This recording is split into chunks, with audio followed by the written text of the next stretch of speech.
নমস্কার বন্ধুরা, তোমরা সবাই কেমন আছো? আশা করি সবাই ভালো আছো, আমিও ভালো আছি। চলো বন্ধুরা, আজকে যে বিষয়ে বলবো, যাদের নাকি প্রচণ্ড মাইগ্রেনের সমস্যা আবার গলা ব্যথাও আছে, তারা কোন এক্সারসাইজটি করবে সেটাই আজকে দেখিয়ে দেবো। বন্ধুরা দেখো, প্রথমে হাত দুটো এরকম করে দুই আঙ্গুল, এই আঙ্গুলগুলো সব আঙ্গুলগুলো এরকমভাবে জড়ো করতে হবে।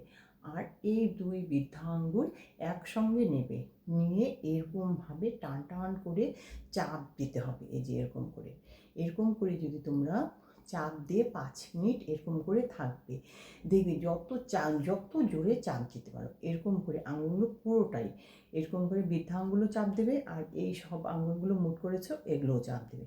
চাপ দিয়ে 5 মিনিট চুপ করে থাকবে। এমন করে থাকবে। তারপরে এটা হচ্ছে মাইগ্রেনের সমস্যা। আর হচ্ছে আর একটা মুদ্রা দেখিয়ে দিচ্ছি, ওটা হচ্ছে প্রাণ মুদ্রা। তোমরা কি করবে, এই অনামিকা আর কনিষ্ঠা, এই তিনটে আঙ্গুল বৃদ্ধা আঙ্গুল দিয়ে টাইট করে, আর হচ্ছে তর্জনী মধ্যমা সোজা রাখবে। আর এই দুটো মুদ্রা এরকম করে তিনটা আঙ্গুল একসঙ্গে করবে। কি করবে, অনামিকা, কনিষ্ঠা আর বৃদ্ধা এমন করে ধরে রাখবে।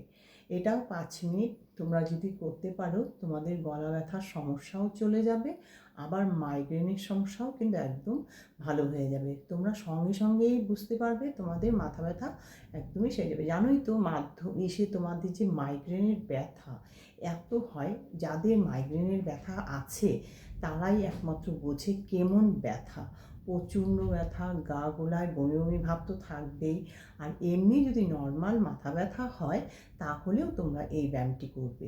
হ্যাঁ, প্রথমে এরকম করে মুট করে বৃদ্ধা আঙ্গুল এমন করে দুই বৃদ্ধা আঙ্গুল চাপ দিয়ে রাখবে। বন্ধুরা, এই ভিডিওটি যদি তোমাদের ভালো লেগে থাকে তবে সেভ করে রাখবে, নাহলে কিন্তু হারিয়ে যাবে। আর ফলো করে রাখবে। ঠিক আছে বন্ধুরা, বাই।